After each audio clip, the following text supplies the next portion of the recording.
ඔයාලට job note එකක් දාගන්න අවශ්‍ය නම් මෙන්න මෙතනින් ජොබ් නෝට් සිලෙක්ට් කරගන්න. ඊට පස්සේ මෙන්න මෙතන උඩින් add job note කියන එක ක්ලික් කරන්න. එතකොට ඔයාලට මේ විදිහට ටේබල් එකක් ඕපන් වෙයි. ඒ ඕපන් වෙන ටේබල් එකේ කස්ටමර්ගේ නේම් එක,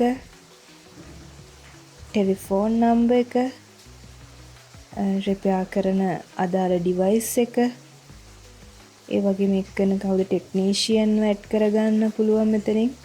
පස්සේ ඔයාලට ඇඩ්වාන්ස් පේමන්ට් එකක් කරගන්නවා නම් මෙතනින් ඇඩ්වාන්ස් පේමන්ට් එක දාගන්නත් පුළුවන්.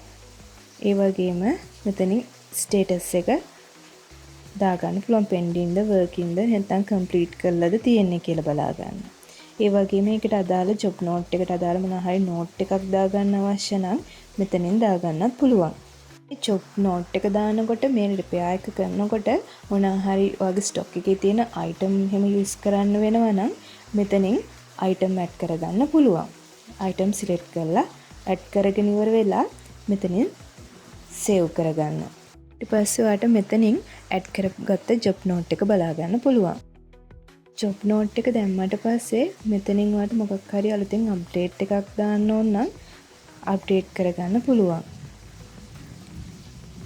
ඒ වගේම ඔයාලට ජොබ් නෝට් එක print කරලා දෙන්න ඕන නම් මෙතනින් print කියන option එකේ ජොබ් නෝට් එක print කරලා දෙන්න පුළුවන්.